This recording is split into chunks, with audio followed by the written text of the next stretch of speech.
வணக்கம்.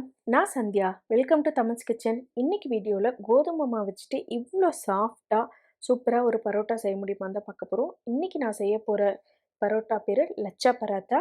இந்த லச்சா பரோட்டா செய்யறதுக்கு மைதா மாவே தேவையில்ல. வெறும் கோதுமை மாவு மட்டும் போதும். அவ்ளோ டேஸ்ட்டா ஒரு பராத்தா தான் செய்ய போறோம். இந்த லச்சா பராத்தாக்கு 4 கப் கோதுமை மாவு எடுத்துக்கிறோம். இந்த 4 கப் கோதுமை மாவுக்கு கண்டிப்பா ஒரு 16லருந்து 17 பராத்தா வரும். இது கூடவே 1 டீஸ்பூன் உப்பு போட்டுக்கிறோம். தேவையான அளவு போட்டுக்கோங்க. அது கூட 1 டேபிள் ஸ்பூன் எண்ணெய் ஊத்திக்கோங்க. எந்த எண்ணெயா இருந்தாலும் சரி, பட் கடலை எண்ணெய், நல்லெண்ணெய் அந்த மாரி இருந்தா, அந்த வாசம் வந்து பரோட்டால நெறையா வரும். அதனால ஃப்ளேவர் இல்லாத எண்ணெயா எடுத்துக்கோங்க.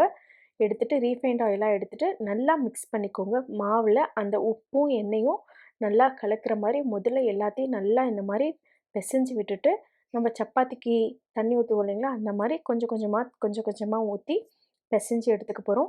எடுத்துட்டு இந்த மாரி நல்லா சாஃப்ட்டா வர வரைக்கும் நம்ம பெசஞ்சு எடுத்துக்கிறோம். எடுத்துட்டு இந்த பவுல்ல இருந்து ஒரு ஃப்ளாட் சர்ஃபேஸ்க்கு முதல்ல கொண்டுட்டு வந்துக்கோங்க. வந்துட்டு இந்த மாவ இந்த மாதிரி இழுத்து இழுத்து நம்ப ஒரு 5 டூ 7 நிமிஷத்துக்கு பெசையணும். கையில ஒட்டவே கூடாது. அதுவரைக்கும் நம்ம இந்த மாரி இழுத்து இழுத்து பெசஞ்சுக்கிட்டே இருக்கும்போது தான் நம்மளுக்கு நல்ல சாஃப்ட்டா வரும். இந்த பரோட்டா. இப்ப பாருங்க, நான் இந்த மாரி இழுத்து இழுத்து ஒரு 7 மினிட்ஸ் வரைக்கும் பெசஞ்சேன். கையில ஒட்டாதம்போது, இது கூடவே மறுபடியும் ஒரே ஒரு டேபிள் ஸ்பூன் எண்ணெய் ஊத்திக்கிட்டேன். ஊத்திட்டு மறுபடியும் ஒரு 2 மினிட்ஸ் அதே மாரி இழுத்து இந்த மாரி ஸ்ட்ரெச் பண்ணி நான் ஒரு 2 மினிட்ஸுக்கு நல்லா அழுத்தம் குடுத்து பெசஞ்சுக்கிட்டேன். பெசஞ்சுட்டு இத அப்படியே ஒரு பவுலுக்கு இப்ப மாத்திக்க போறோம். மாத்திட்டு மேல ஒரு ஈர துணிய போட்டுட்டு, அந்த அப்படியே ஒரு பவுல 1 மணி நேரத்துக்கு வச்சுருங்க. இப்போ பாருங்க எவ்ளோ சாஃப்ட்டா இருக்கு மாவு. இந்த 1 மணி நேரத்துக்கு அப்படியே தனியா மூடி வச்சுருங்க. இருக்கட்டும். 1 மணி நேரத்துக்கு அப்புறமா ஒரே ஒரு பால் மட்டும் எடுத்துக்கோங்க. இது எலுமிச்சம்பழம் சைஸ விட கொஞ்சம் நல்லா பெரிய பாலாவே எடுத்துக்கோங்க. ஏன்னா நம்ம செய்றது பரோட்டா இல்லையா? அதனால கொஞ்சம் ஓரளவு பெரிய சைஸ் பாலா எடுத்துக்கோங்க. மீதி இருக்கிற மாவ அப்படியே மறுபடியும் அந்த ஈர டப்பால போட்டு மூடி வச்சுருங்க. ஓப்பன் பண்ணி வச்சிருக்க வேண்டாம். இந்த மாதிரி ஒரு சைஸ் மாவு எடுத்துட்டு, நம்ம கோதுமை மாவை போட்டுட்டு, நம்ம நார்மலா சப்பாத்தி தேய்ப்போம் இல்லைங்களா? அந்த மாதிரி தேய்ச்சி எடுத்துக்கோங்க. ரொம்ப மெலிசாவும் வேண்டாம். ஓரளவு சப்பாத்தி ரெகுலரா எப்படி தேய்ப்போமோ, அதே மாதிரி தேய்ச்சிக்கோங்க. தேய்ச்சிட்டு இப்போ பாருங்கள், நான் சப்பாத்தி மாதிரி ரெகுலர் சப்பாத்தி மாதிரியே மாவு போட்டு தேய்ச்சிக்கிறேன். இதுக்கு ரொம்பவும் மாவு போட்டுட்டா நம்மளுக்கு ஹார்ட் ஆகிடும். அதனால தேய்க்கிறதுக்கு கரெக்டாக வராது. கரெக்டான அளவு கொஞ்சமாக மாவு டஸ்ட் பண்ணி விட்டுட்டு, இந்த மாதிரி ஃபுல்லாக சப்பாத்தி மாதிரி ஆஸ் யூஷுவல் தேய்ப்போம் இல்லைங்களா? அதே மாதிரி தேய்ச்சிக்கோங்க. தேய்ச்சதுக்கு அப்புறமா இப்போ இந்த சைஸ் தேய்ச்சி வச்சாச்சு. இதில் நம்ம முதல்ல நெய் அப்ளை பண்ணிக்கிறோம். ஒரே ஒரு டீஸ்பூன் நெய் எடுத்துகிட்டு இது ஃபுல்லாக படுற மாதிரி ஸ்ப்ரெட் பண்ணி விட்டுடுங்க. எல்லா பக்கமும் நல்லா படுற மாதிரி நெய்யை நல்லா ஸ்ப்ரெட் பண்ணி விட்டுடுங்க. இதுதான் நம்மளுக்கு நல்ல சாஃப்ட்னஸ் கொடுக்கும். இது நல்லா ஸ்ப்ரெட் பண்ணி விட்டுட்டு, இது மேலே கொஞ்சமாக கோதுமை மாவு அப்ளை பண்ணிக்கோங்க. இந்த மாதிரி போட்டு விட்டுட்டு லைட்டாக நம்ம சாரீக்கு மடிப்பு எடுப்போம் இல்லைங்களா? அந்த மாதிரி மெதுவாக இதே மாதிரி கொஞ்சம் கொஞ்சமாக மடிச்சுக்கோங்க.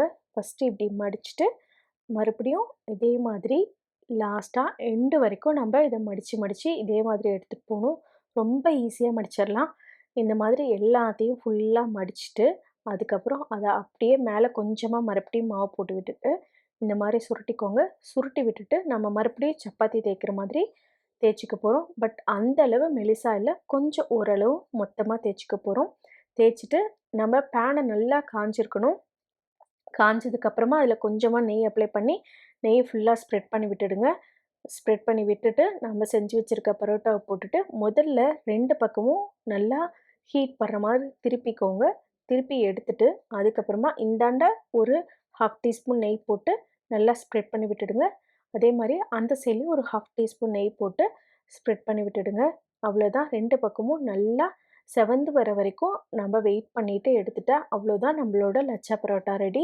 இது கூட நீங்க என்ன கிரேவி வேணாலும் வச்சு சாப்பிடலாம். அவ்வளோ டேஸ்ட்டா இருக்கும்.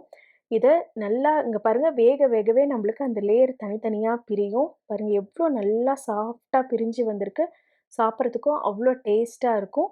இது கூடவே உங்களுக்கு என்ன கிரேவி வேணாலும் வச்சு நீங்க சர்வ் பண்ணலாம். ரொம்ப டேஸ்டியான சாஃப்ட்டான பரோட்டா. இப்ப 1 நிமிஷம் அது ஆறுனதுக்கப்புறம் பாருங்க, இந்த மாரி ஃபோல்ட் பண்ணிங்கன்னா, அவ்ளோ உங்களுக்கு லேயர்ஸ் வரும். இது கூட உங்களுக்கு என்ன கிரேவி வச்சு வேணுமோ வச்சு சர்வ் பண்ணலாம். ரொம்ப டேஸ்டியான பரோட்டா. கண்டிப்பா ட்ரை பண்ணுங்க. இந்த வீடியோ புடிச்சிருந்துச்சுன்னா, மறக்காம தமிழ்ஸ் கிச்சன சப்ஸ்கிரைப் பண்ணிக்கோங்க. உங்க ஃப்ரெண்ட்ஸ் அண்ட் ரிலேட்டிவ்ஸ்க்கு ஷேர் பண்ணுங்க. Thank you.